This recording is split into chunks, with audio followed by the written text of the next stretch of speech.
This video is sponsored by Aura. More on them a little later. Today, I'm going to be telling you about 3 different true crime cases that are connected by a single theme. These are stories that start out with seemingly wholesome beginnings, only to take incredibly dark turns. As always, my name is Nigel, and welcome back to Crime Zone. A reminder, if you do find today's video interesting and informative, be sure to like and subscribe for more true crime stories told, with a mysterious and suspenseful vibe. Also, this is actually a recurring series we've been doing on the channel, so if you're interested in these types of cases and haven't seen the others in this collection, be sure to check those out next. With that out of the way, let's dive in.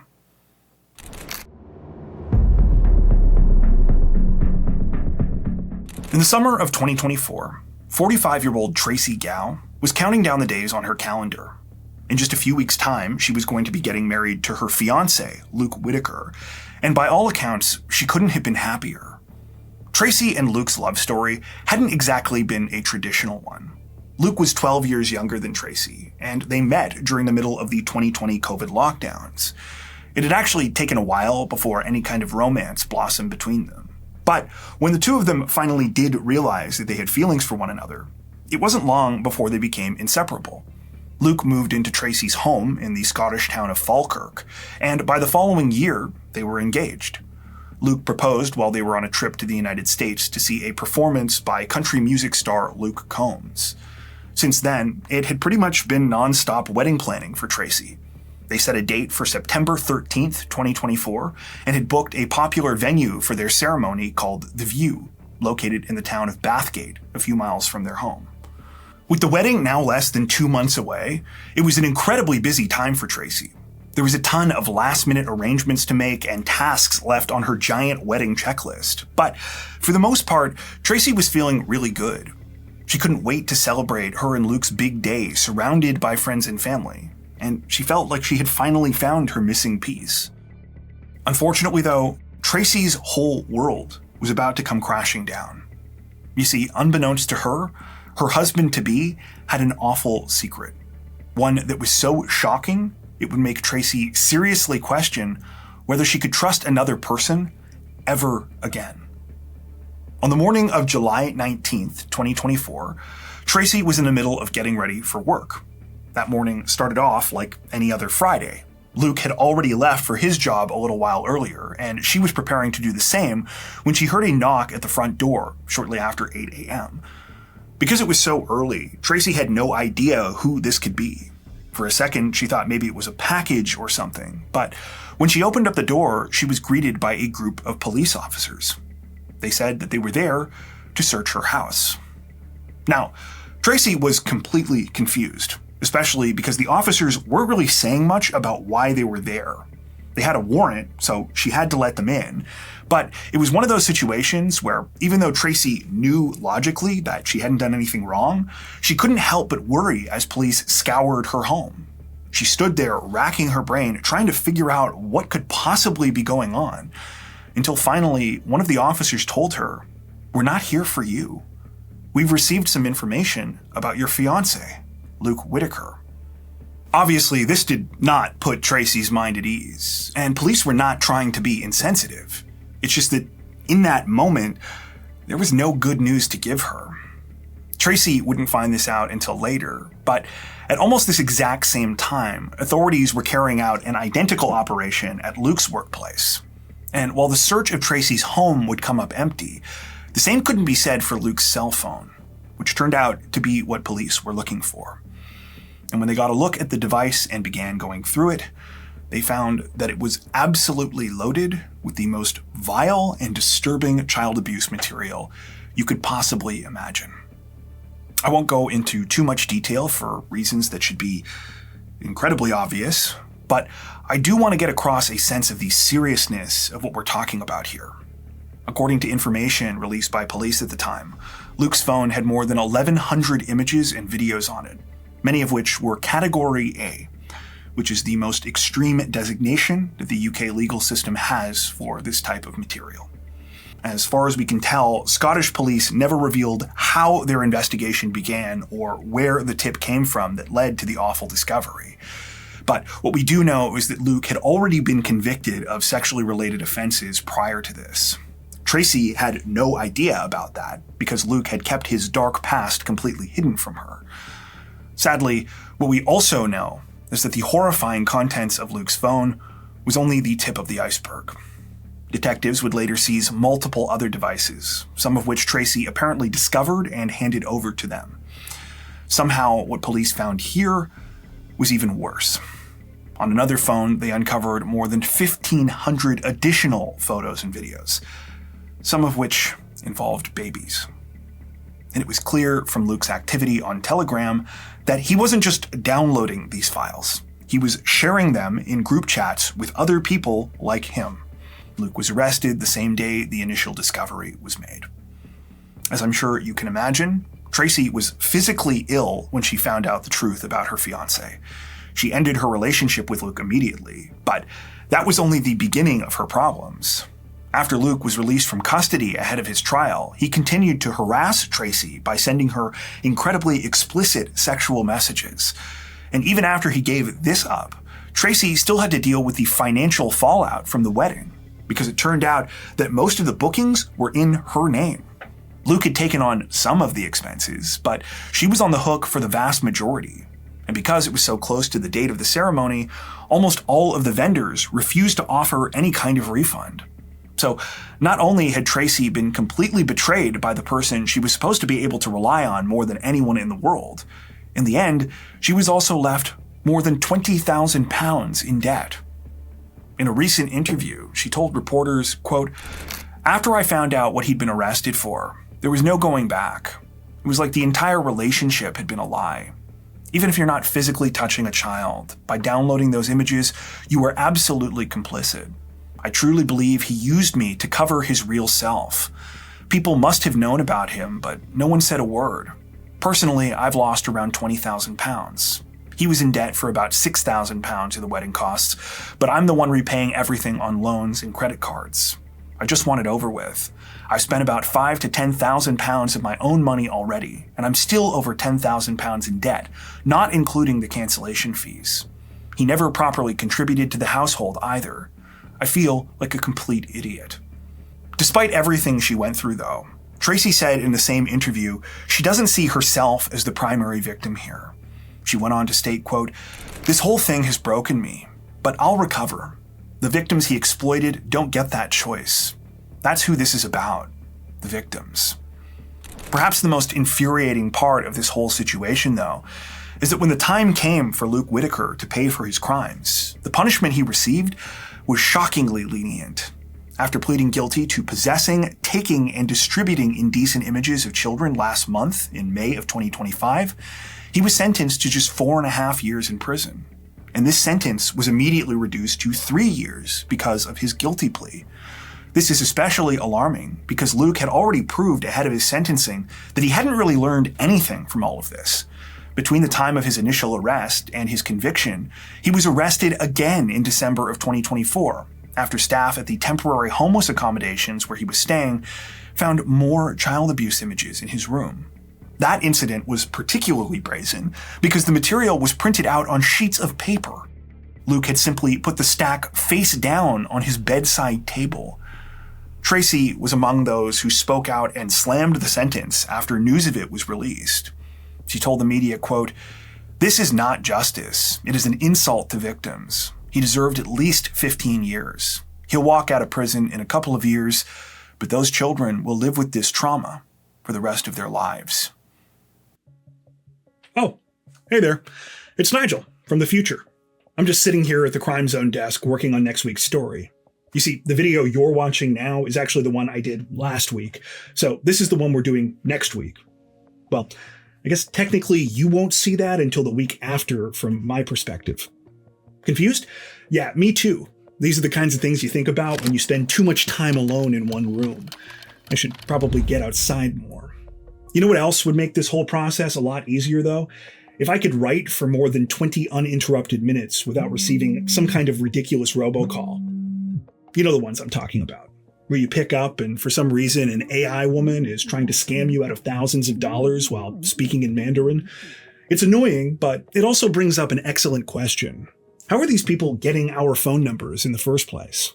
Well, the answer is pretty disturbing. It turns out that there are these companies called data brokers. They get rich by collecting and selling your and my data. And let's just say they're not exactly picky about who their clients are.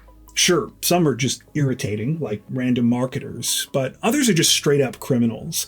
And with our increasingly digital world, it's not just your phone number you have to worry about. Have you tried Googling yourself lately? You might be surprised how much of your personal information is just freely available online. Now, there's some good news and bad news here. The good news is that legally these companies have to remove your information if you ask them to. The bad news is that they make that as hard as possible for you to do. Luckily, that's where the sponsor of today's video, Aura, comes in. They automatically identify and reach out to these data brokers on your behalf and make sure your personal information stays private. As you might remember, we've talked about Aura in the past, but they've made some major updates to their services since we last told you about them. Now, not only do they protect you from data brokers, they offer things like real-time fraud alerts for credit and banking, a secure VPN, antivirus, password manager, and a bunch more. The idea is that Aura provides an all-in-one privacy and security solution. It's like having your very own digital security team. If you're interested, Aura is currently offering 14 days free to Crime Zone viewers, so you can try it out for yourself. To get started and see Aura in action, head over to aura.com/crimezone, or simply click the link in the description below. That's aura.com/crimezone to start taking back control of your digital privacy today.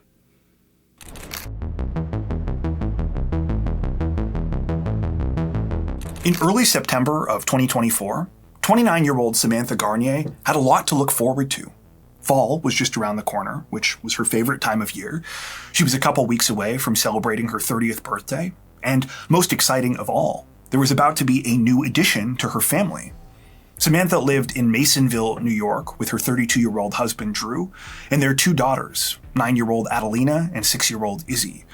Masonville is a small town of only about 1,200 people, and it was a lot different from where Samantha and Drew had grown up. They were both originally from Long Island, but they had decided to move upstate a few years earlier, in part because they felt they could provide a better quality of life for their girls there.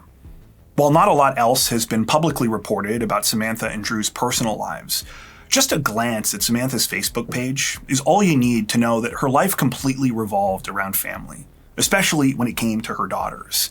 Her profile is filled with photos and videos documenting all the milestones of their lives, from vacations to first days of school to holidays like Halloween and Christmas. In all of them, Samantha, Drew, Adelina, and Izzy look incredibly happy, the absolute picture of a loving family.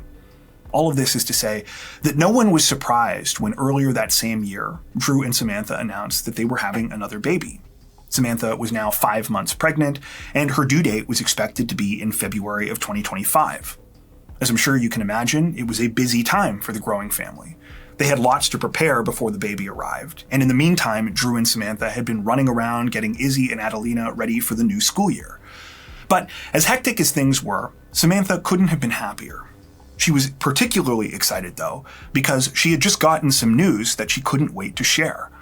At her most recent doctor's appointment, she'd learned that she was going to be having another girl. Now, Samantha would get to share this wonderful news, but things would not go the way that she expected. You see, for as wonderful as everything appeared to be in her and her family's lives, there was a hidden darkness lurking just below the surface. One that it seems no one really knew about until it was too late. Just before 11:30 p.m. on September 4th, 2024, so just 2 days after Labor Day, the New York State Police received a report about a domestic dispute at a home on Houck Road. Police would soon learn that the residence belonged to the Garnier family. Sadly, they were completely unprepared for what they found there. Upon arriving at the address and heading inside, state troopers discovered 3 female victims, all of whom were suffering from very serious knife wounds. They were subsequently identified as one of the homeowners, Samantha Garnier, as well as her 2 young daughters. Troopers and deputies from the local sheriff's office did what they could for Samantha and the girls while they waited for EMTs to arrive, but it quickly became clear that this was a dire situation. As a result, all 3 of them were airlifted to local hospitals. Now, Drew was at the property as well, and had also sustained what appeared to be several cutting injuries, but these were much different from the ones that the rest of his family had suffered. They were a lot more minor, and it did not look like he was the victim of an attack. It didn't take long to piece together what had happened. Drew had stabbed his own wife and kids. He surrendered to police at the scene and was placed under arrest. Though Adelina and Izzy would ultimately pull through after making it to the hospital that night, heartbreakingly, the same could not be said for Samantha. Her wounds were too severe, and she and her unborn baby girl would both be pronounced dead shortly after arriving at the Wilson Medical Center, about 30 miles away. Of course, once the initial shock of the crime had passed and the horrifying reality of what had happened began to set in, the question on everyone's minds was, why? Why had Drew, who seemingly had everything he could ever want from his loving family, turned against the people who had trusted him the most? Well, the answer to that question would remain a mystery until recently, when a single comment exposed the awful truth. So, following Drew's arrest, at first he was charged with 1 count of second-degree murder, as well as 2 counts of second-degree attempted murder. However, these charges were later reduced when he agreed to take a deal. As part of that deal, Drew agreed to plead guilty to the lesser offenses of first-degree manslaughter and first-degree assault. According to the Delaware County District Attorney's Office, the deal was offered to Drew to spare his daughters the additional pain and trauma of a lengthy trial. And while I can sort of understand that, it meant that instead of life in prison, Drew was sentenced to 30 years, plus 15 years of supervised release, something which even representatives from the attorney's office referred to as not ideal. As you can imagine, this rubbed a lot of people the wrong way, especially when they learned the last piece of the case, which I'm about to tell you. During his victim impact statement, Samantha's father, Gregory, revealed the alleged motive that had prompted all of this. According to Gregory, Drew wanted a boy. Yeah. He murdered his wife and unborn child and tried to kill his daughters after flying into a rage when he found out Samantha was pregnant with another girl.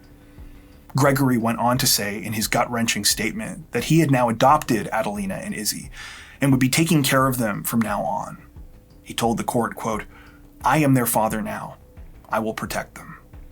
If I'm being honest, the only part of the court proceedings where it personally felt like justice was being served was when the judge prohibited Drew from having any contact with his daughters. Here, the judge opted for the maximum allowable provision to be put in place, ordering that Drew have no contact with either girl until 2056.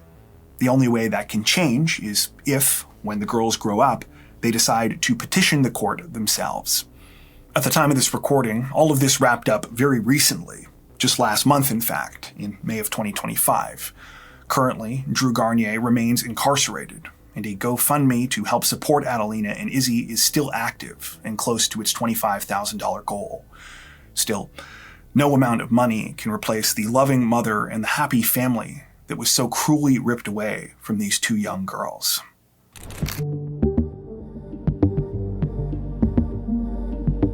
I'm just going to be completely upfront and say that we're bending the rules a bit for this last segment. You see, while I would argue that this story completely fits with today's theme, the real twist in this case is that what happened here is not illegal. Though, as we'll get into, it definitely should be. Until the age of 35, Victoria Hill lived what you might call a normal life. She grew up in the town of Wethersfield, Connecticut with her parents and brother, and by all accounts came from a loving family. From the sounds of it, she also had about as typical an American upbringing as you can imagine. She went to local schools, had a large circle of friends, and overall had a happy childhood. Even Victoria's love life is probably a story that will sound familiar to many of you watching. Growing up, she was really close to one of her guy friends, who we'll call Mark. Eventually, as the 2 of them got a little older, their relationship changed into a romantic one. Victoria and Mark dated all the way through high school, and for a while, it seemed like they would spend the rest of their lives together. However, when the time came for them to head off to college, life pulled them in different directions. Victoria ended up meeting her future husband, having 2 children, and becoming a licensed clinical social worker. And though she did eventually return to the area where she grew up, she and Mark ended up right where they started, as best friends. So yeah, you get the idea. Victoria had a great life, but it was by no means anything that she ever expected to make the front page news. Unfortunately, though, that would all change when she made one seemingly minor decision. This decision would expose something that would not only completely change the context of her entire normal childhood, but would cause her to question everything she thought she knew about herself and her family. Sometime in 2020, Victoria decided to take an at-home DNA test. I'm sure most of you are familiar with these because they've become pretty popular over the last few years. But just in case you haven't heard of them, essentially these are like little kits that you can purchase where you take swabs from your mouth and send them off in the mail. The samples are then analyzed, and depending on what company you use and the services they offer, they can tell you a bunch of stuff from your DNA. Stuff like your family history, where your distant ancestors may have been from originally, or possible genetic health conditions that you might want to watch out for.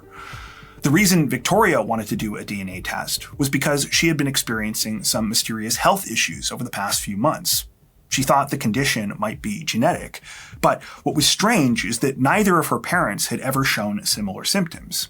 She opted to use the well-known company 23andMe, and upon completing her kit and sending it off, before long, she was notified that her results were available. As she logged into her profile online, Victoria was eager to see what the company had found.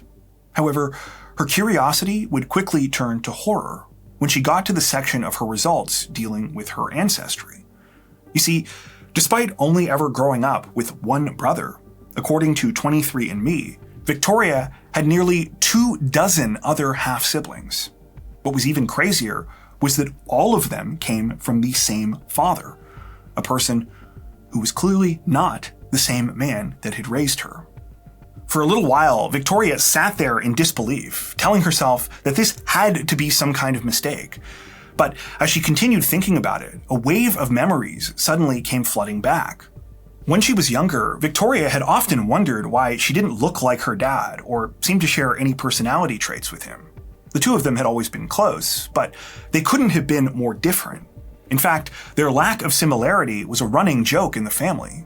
They used to say that the only thing they had in common was their hands, and that maybe Victoria was actually the mailman's kid.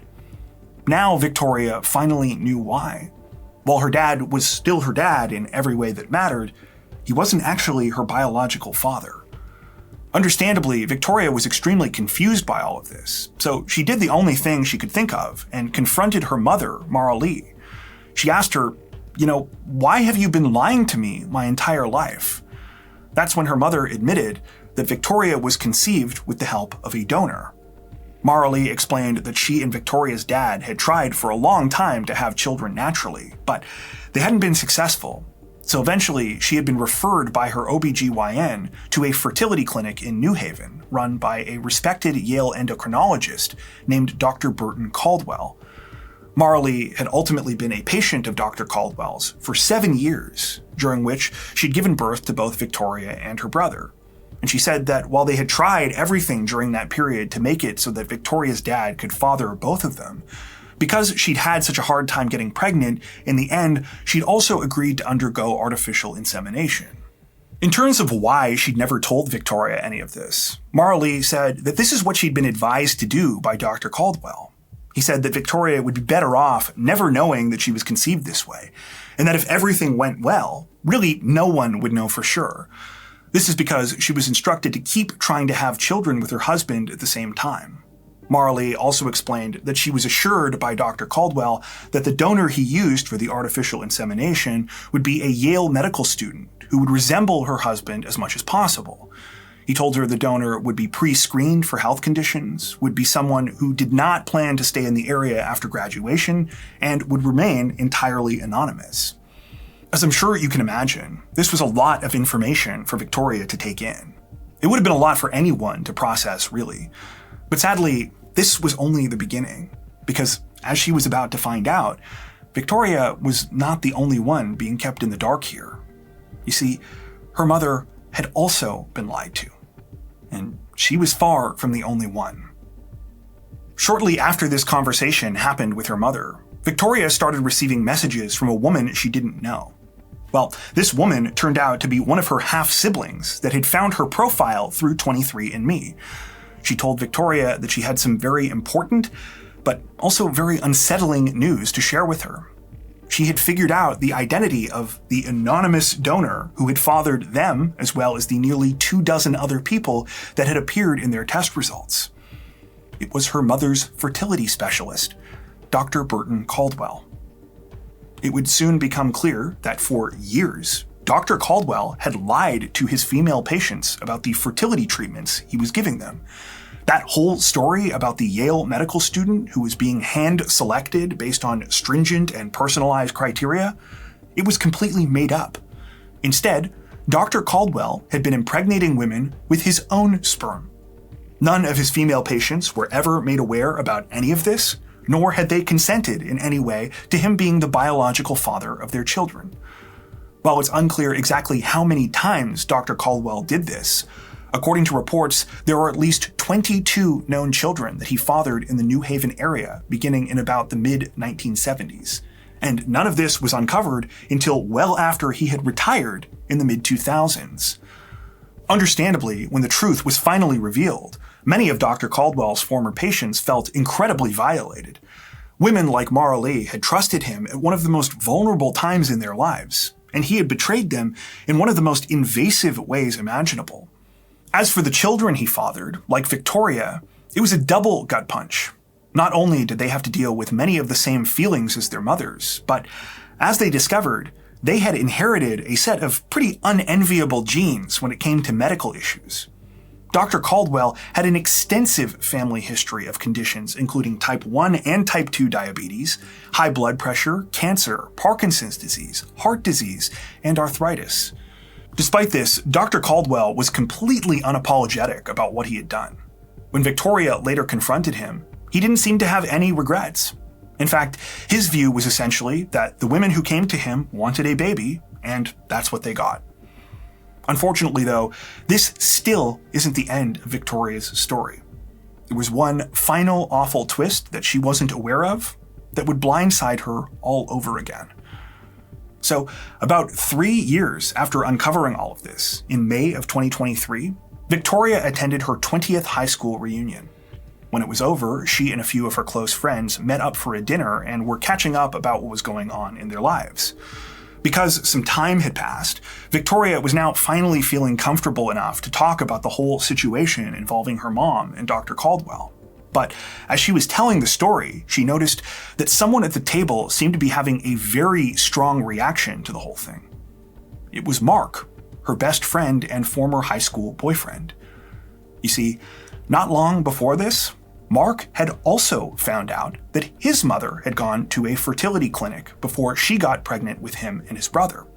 And as he listened to Victoria's story, he started to get really worried. Sure enough, it turned out that Mark's mom was also a patient of Dr. Caldwell's. And after taking a DNA test of his own a few weeks later, he sent Victoria a horrifying 4-word text message. It read, quote, "You are my sister." And in case you're wondering, yes, heartbreakingly, Victoria did confirm in later interviews that she and Mark were intimate many times during their relationship. If you're not absolutely horrified and livid at this point, well, prepare yourself, because remember how I started off this segment. So it turns out that technically nothing Dr. Caldwell did was illegal.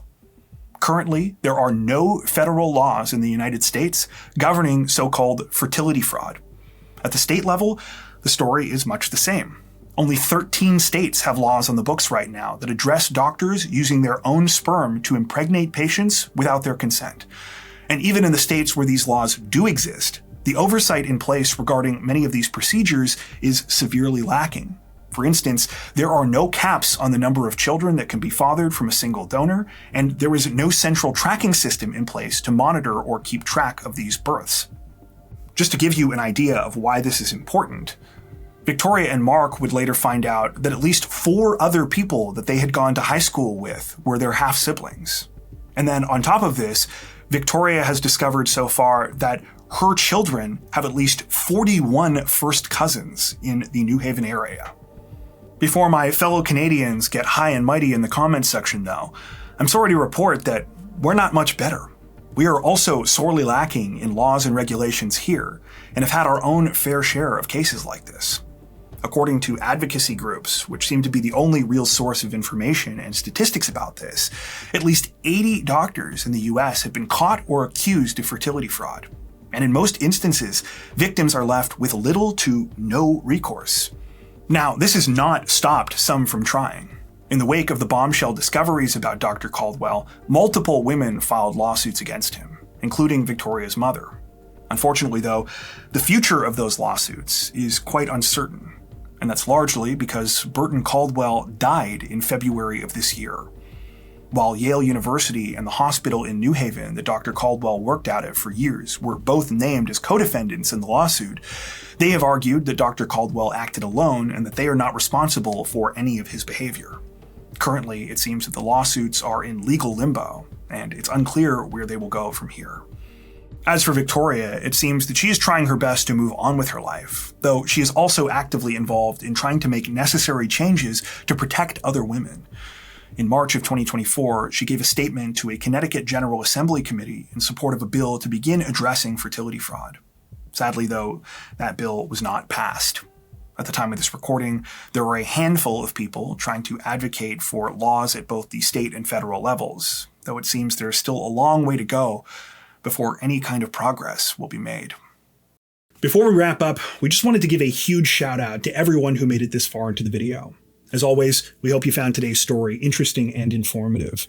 A huge thanks as well to today's sponsor, Aura. Don't forget to check out the link in the description below to get your 2-week free trial.